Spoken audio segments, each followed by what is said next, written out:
Hello and welcome back, NH fam. We are back. So this time we're going to be recapping episode 8 and 9 of my favorite reality show or show in general, that is Stand By Me. We are back to like 2 episodes, I think. I think we're back next week. I don't know. There's supposed to be 12 episodes, so I don't know what the posting schedule is going to look like. So episode 8 kind of starts like a little teaser. I was really confused because I thought I'd just skipped an episode. So it starts with a teaser of Hyeyeon messaging Seungho while he's on his date with Jinwoo, and that's how we like push forward to the actual start. So the beginning of the episode starts. We finally get to see them going on their date, and it's in the car and it's awkward. This is what I'm talking about. I don't see it, and every time I see them, they're just awkward or not talking or just like shyly smiling at each other. And even Seungho points that out, that Jinwoo usually is like talkative, he's loud when he's in the group, but when it's one-on-one with him, he always ends up becoming shy or nervous, which even Jinwoo acknowledges that he is a little nervous when he's like one-on-oneing with Seungho, because I understand you want to date them, you will be nervous, I get it. Honestly, their like relationship, whatever you want to call it, it reminds me so much of like couples that I have seen back when I was in university. Like, you are just infatuated, you're interested about them. And what I mean is that visually, not compatibility wise, in my opinion. Because the thing that really stood out to me in this episode is like,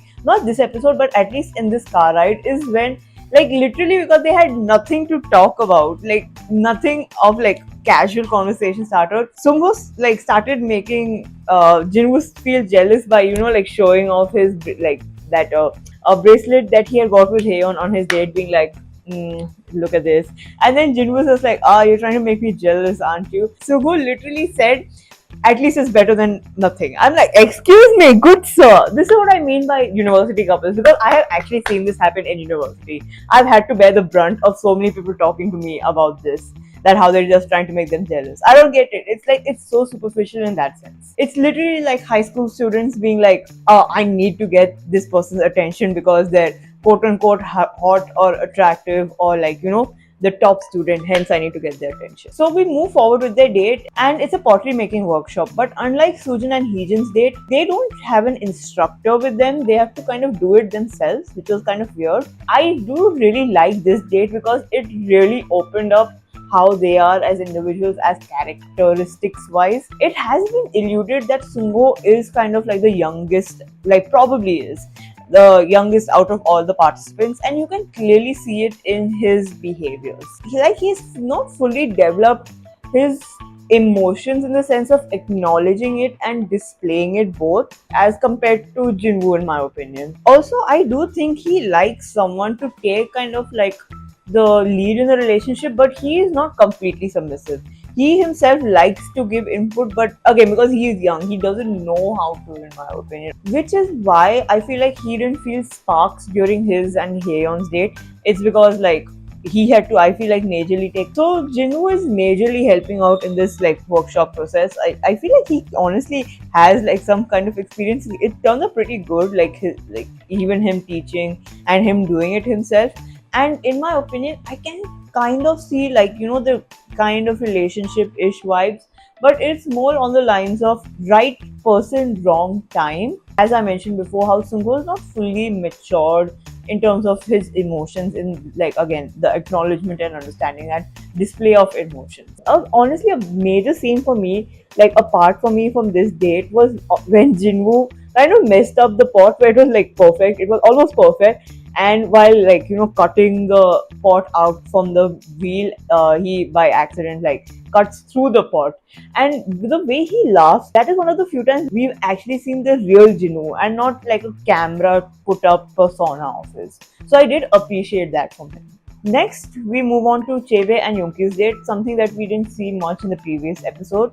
So, Chebe and Yoonkyu are at the beach and they're busy like strolling around. They've like relaxed, they sat down, and they're having like a normal heart-to-heart talk. And it comes around to ideal types. So Yoonkyu ends up mentioning how he used to like people who are kind of like bubbly, energetic, the golden retriever kind of people. But over time and over age, he realized that he kind of matches the wavelength of people who match his wavelength, as in like a calm black cat kind of thing. And Chebe mentions how he likes people who are more expressive of their love, because he likes when, again, he can clearly see when someone's in love with him, which is not Yonkyu, right? So already there is kind of like there is a difference over there. Tebe also catches on that he probably does not fit Yonkyu's ideal type. So he kind of solidifies his hunch by asking him a question, being like, "How is your, love interest going on? Like the person that you're interested in, how's it going with them?" And Yonkyu just answers that it's honestly not going that well because he's not really tried. He's not really put himself out there because his love interests are Seungho and Hyeyeon as of now. So that solidifies like the hunch that, yeah, Chibe is not high on his list in terms of a love interest. An interesting juxtaposition is between him and Hyeyeon, where you see him being like a slightly passive and you need more time and things for things to naturally happen, as opposed to Hyeyeon, who goes after what she wants because she knows what she wants and she immediately goes after it, be it through chats or like direct face-to-face conversations, which we will see further on in the episode. So we shift back to Seungho and Jinwoo. Jinwoo explicitly kind of mentions that he had two love interests when like they first entered, but he kind of tunnel visioned on Seungho because upon understanding that Hyeyeon is also interested in Seungho, all the romantic interest that he had towards her, like even the like curiosity, it kind of went away because obviously now he sees her as a rival because technically Seungho was his first and then Hyeyeon was his second. It's not entirely bad, but it's not entirely good. Is because Seungho himself is kind of biased towards Jinwoo as opposed to Hyeyeon. The thing is, he also encourages Jinwoo to, like pursue other people in the house. As a questioning bisexual who's never dated, I don't know, does this actually work? Because I've seen so many people be like test out their not love but their interest towards someone by dating someone else, and then when you're dating that other person you don't feel that spark and you're just like, yeah, I like that one, like the first choice. I've seen it a lot in TV shows. Does it actually work? I don't know. Honestly, overall I also got the impression that Sungho was probably used to people being way more into him than he being into people. Like the person who likes him is way more full in. They are the ones probably like confessing or whatever to him, even though he probably likes them, but it's always there's a difference in the ratio of the liking. Then we shift back to Chebe and Yongkyu's date at the beach, where down they're having like some snacks and all, and we do get to know a little history, which is rare in the show because they have been told not to reveal much about themselves. Chebe does mention that he has grown up abroad and he shifted to Korean middle school. He grew up in Vietnam. We also see Yonkyu open up, and I really was rooting for them more than for Seungho and Jinwoo. So and that's how we close this episode, where all the participants return back from their dates and we can see them discussing like their dates while preparing and having dinner, which also give us new love interest from the participants, where Chebe mentions how he's kind of interested in Hyeyeon because during the cooking and all the preparation, like they kind of vibed in the sense their wavelengths match well. But in my opinion, this is the epitome of a friendship, like a good friendship where both of you are similar people rather than a romantic styles relationship.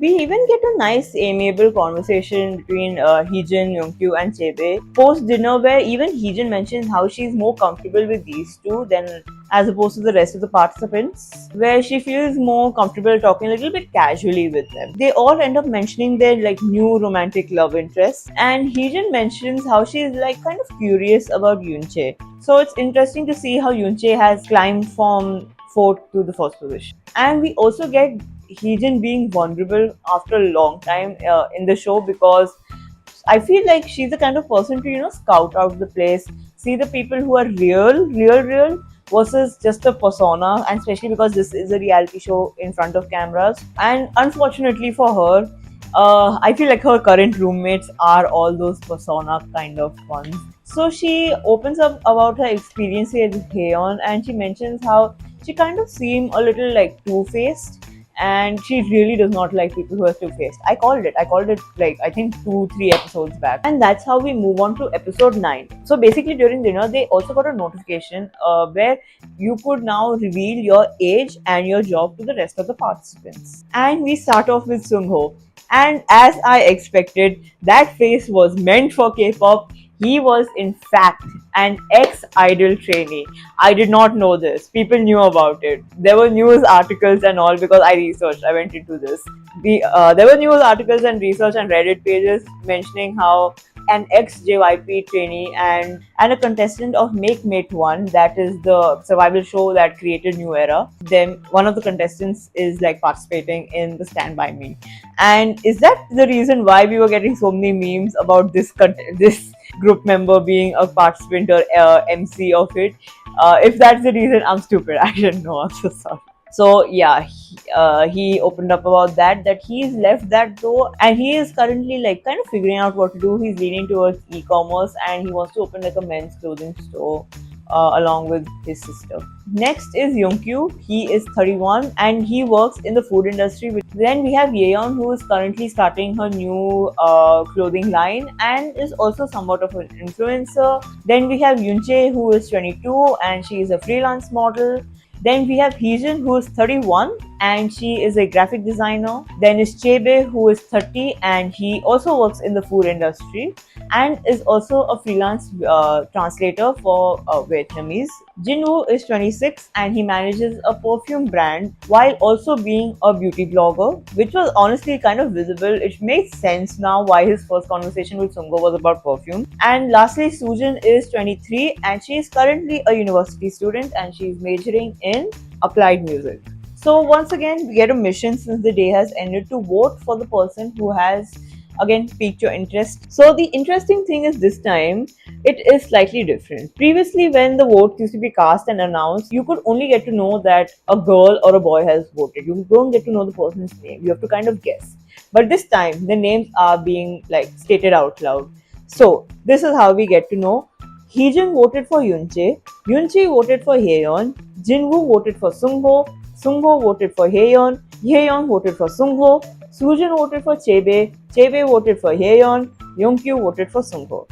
So that leaves Seungho and Hyeyeon with the most votes, each getting 3, and they also perfectly match with each other, which leaves them to automatically get the secret room because that was the prize of the person who gets the highest number of votes. That also leaves Soojin, Heejun, Youngkyu, and Jinwoo with no votes. However, Chebe and Yoonchae also do get their first vote, so that is also nice to see. So while we see Seungho and Hyeyeon like prepared to go to the secret room, we also see the rest of the participants going in their friend groups, their cliques and all, and little gossip, little chit chat here and there. And we see first Soojin and Yoonchae really bonding. I feel like the moment you get to know a person's age, also you can, because I know respect is a huge thing and they didn't know each other's age, so you don't know how to act, right? So now that you know the age, you become a little more comfortable, number one. Number two, like you tend to gossip a little more with people who are kind of around your age.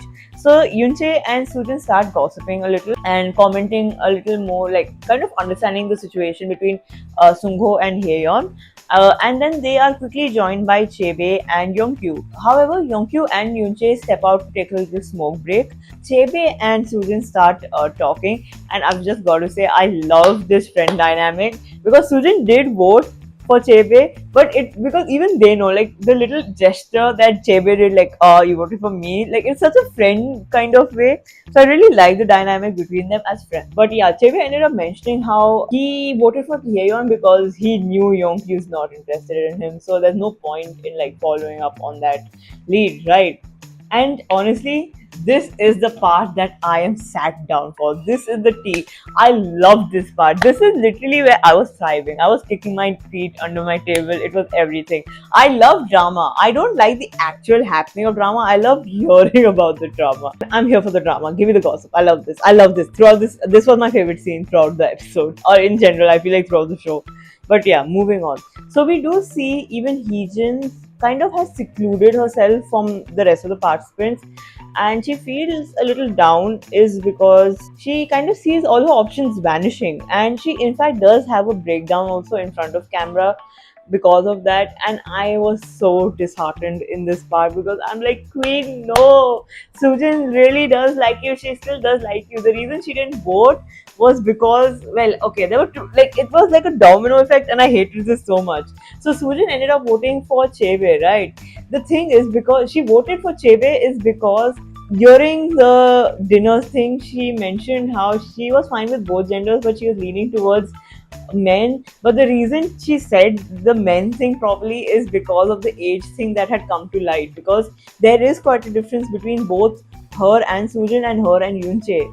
So she probably said men because like the closest to her age were like Chebe and Youngkyu, right? And so like that's why, and in general she felt like all because she did not want to pursue the Hyeyeon thing, right? And then with the age difference, and she really felt disheartened and all. Uh, so I'm just like, no, I really got sad. This really affects me. But yeah, moving on, we move on to the secret room where Seungho and Hyeyeon finally go to. So we already got to know, and it's further solidified that they basically wanted to go on a date with each other so that they kind of clear out things, be it indirectly. So to clear out their suspicions of who's number one on each end, and but an interesting thing that ends up happening is Youngkyu messages both of them. First of all, he used the same message to both of them, and he sent it both at the same time. So both their phones rang, but they can't really tell each other who's messaging them. It's a rule. It's an unsaid rule. So it was kind of a weird choice. I know both of like I understand. Like it's very weird. It's not nice to see that both your love interests are going on a date, but was it the smartest move to message them at the same time? I don't know. They had comfortable conversations. It was not as awkward as Seungho and Jinwoo, in my opinion. But Seungho did end up mentioning that Jinwoo was still pretty high up on his list.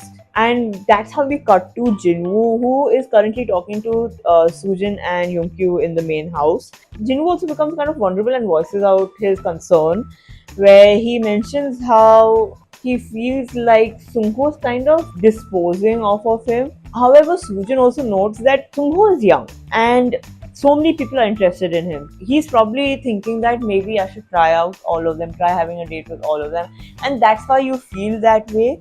But she also suggests that Jinwoo should not just sit around for him to, like, because Sujin is right in that way, where she's just like, he's probably taking you like you're there, like he's taking you for granted that you'll be here because he knows that you are kind of gung ho on him, right? So that's why he's like trying out of people, but he should also like acknowledge your feelings also in that way. So like try to make it known that I'm not just going to be sitting around, I have other options as well too. So that's how we move on to the next day, where Hyeyeon wakes up and she feels a little happy, like it's like a declaration that they're closer than ever because they've spent the night together. However, there's a stark contrast where Seungho mentions like Jinwoo is still higher on his list than Hyeyeon. And that's how the episode ends, with all the participants coming together in the living room. And we can see two cards facing down, and we do not know what is going to happen next. I am starting to like Jinwoo a little more because I can see a little more of his depth as a person. Seungho needs to stop playing around, but he's young, so I can't really expect anything.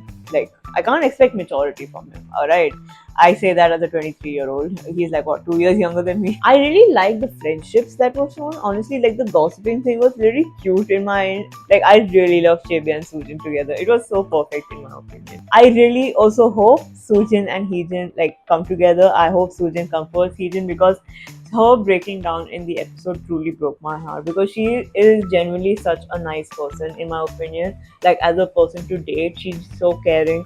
She knows what she wants and who she wants, but she's always open to new things, and I really do like that about her. That's why she per se is my, even I think I'm tunnel visioned on her per se. I don't think I like anyone else per se. Chebe I adore, but I don't think I like him. But yeah, those are my final thoughts. And let us know your thoughts on episode 8 and 9. And what do you think is going to happen in 10? What is the mission going to be? What do you think? Join the community and do like, share, and subscribe to the Namaste Hallyu YouTube channel. And we'll see you all next time. Annyeong!